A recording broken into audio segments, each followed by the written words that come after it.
Hello everyone, welcome to my channel daily drug info. Daily drug info में मैं आपको खुशामदीद कहता हूँ। आज एक इम्पॉर्टेंट टॉपिक के साथ हाजिर हूँ। जो मेरा टॉपिक है, is it safe to take expire medications. क्या एक्सपायर मेडिकेशन लेना सही है? समटाइम हमारे घर में मेडिसिन पड़ी होती है, हम उसकी एक्सपायरी चेक नहीं करते। जब हमें कोई कंप्लेन होती है, कोई फीवर की कंप्लेन है या समटाइम कोई दूसरी कंप्लेन होती है, तो वो हम मेडिसिन ले लेते हैं, खा लेते हैं। मेडिसिन खाने के बाद हम जब उसकी एक्सपायरी चेक करते हैं तो वो समटाइम एक्सपायर हो जाती है। तो उसी वजह से हमें परेशानी होती है कि एक्सपायर ड्रग खाने के साथ हमारी बॉडी पे क्या इफेक्ट होगा, उसके कौन से साइड इफेक्ट रिपोर्ट होंगे, हम आज इस वीडियो में डिटेल से डिस्कस करेंगे। अगर आपने अभी तक मेरे चैनल को सब्सक्राइब नहीं किया तो मेरे चैनल को सब्सक्राइब कर लें ताकि इन्फॉर्मेटिव आप वीडियोस देख सकें। तो आए शुरुआत करते हैं। पहले एक्सपायर मेडिकेशन को समझने के लिए पहले हम देखते हैं कि एक्सपायरी डेट क्या है, ड्रग एक्सपायरी डेट क्या है।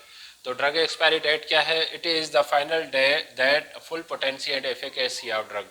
ड्रग एक्सपायरी हर मेडिसिन पे लिखी होती है। किसी की 1 साल होती है, किसी की 2 साल होती है, किसी की 5 ईयर्स होती है। तो उसकी जो फाइनल डे होता है वो ड्रग एक्सपायरी कहलाता है। उसी फाइनल डे तक ड्रग की इफिकेसी एंड पोटेंसी जो है स्टेबल रहती है। उसके बाद FDA drug and food administration authority जो है वो अक्सर रिकमेंड करती है कि आप मेडिसिन जो है वो आफ्टर एक्सपायर आप न लें।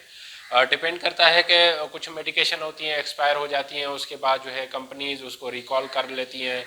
उसमें कंपनी इंडस्ट्रीज रिकॉल कर लेती हैं। जब according to SOP drug testing laboratory के तहत उसकी टेस्टिंग की जाती है। अगर वो ड्रग की स्टेबिलिटी एंड एफिकेसी होती है तो उसको डिग्रेडेशन करके, ब्रेक डाउन करके, उसकी पोटेंसी को फिर रिन्यू करके मार्केट में उसको अवेलेबल किया जाता है। उसके लिए जो इम्पोर्टेंट मैटर होता है वो कहलाते हैं स्टोरेज।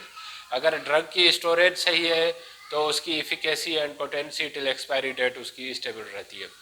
उसके बाद FDA क्या कहती है? FDA recommend never to take drug beyond their expiry date. FDA जो है अमेरिकन इदारा है जो अक्सर कहता है कि ड्रग एक्सपायर होने के बाद आप उस मेडिसिन को आप यूज़ ना करें। उसके बाद क्या है? Tablet and capsule appear most stable past their expiry date. जितनी भी मेडिकेशन की फार्मूलेशंस हैं उसमें आई ड्रॉप्स हैं, इंजेक्टेबल्स है, क्रीम्स हैं, सिरप्स है, सस्पेंशन है, पाउडर फार्मूलेशंस हैं। तो उसमें जो स्टेबल फॉर्म है वो एक टेबलेट है, सेकंड नंबर पे कैप्सूल है। ये एक्सपायर होने के बाद भी आपकी इनकी आइडेंटिफाई करना, इनको अकॉर्डिंग टू फिजिकल अपीयरेंस या ऑर्डर से मुश्किल होता है।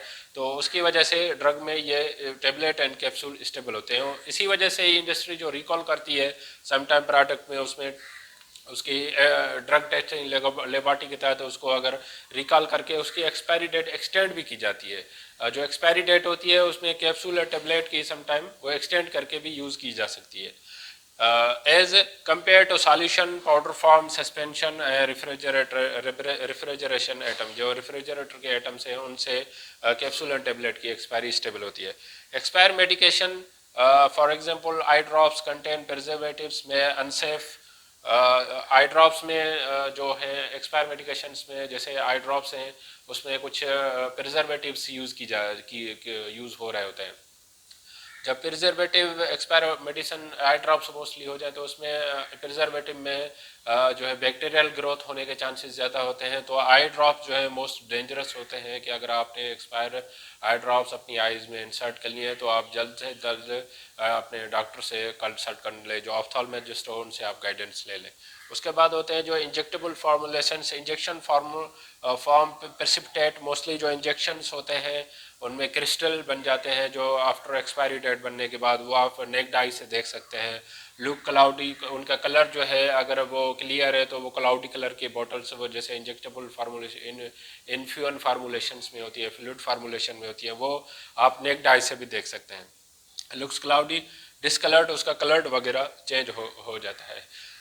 जितनी भी अक्सर औकात जैसे मैंने इंजेक्टेबल फार्मूलेशंस बताई वो एक्सपायर होने के बाद हेजर्डस होती हैं, जिसके अपनी बॉडी पे इफेक्ट जो है वो ज़्यादा होता है एज़ कम्पेयर टू दूसरी मेडिकेशंस होती है। जैसे एक्सपायरी डेट है, एक्सपायरी डेट में जो है एक्सपायर मेडिसिन होने के बाद उसकी जो पोटेंसी है, उसकी जो इफेक्ट है वो कम हो जाते हैं, लेकिन उसके जो साइड इफेक्ट होते हैं वो साइड इफेक्ट हमेशा रहते हैं। समटाइम वो हेजर्टस होते हैं, समटाइम आपकी एंटीबायोटिक्स हैं तो वो किडनी फेलियर होने के भी चांसेस ज़्यादा होते हैं।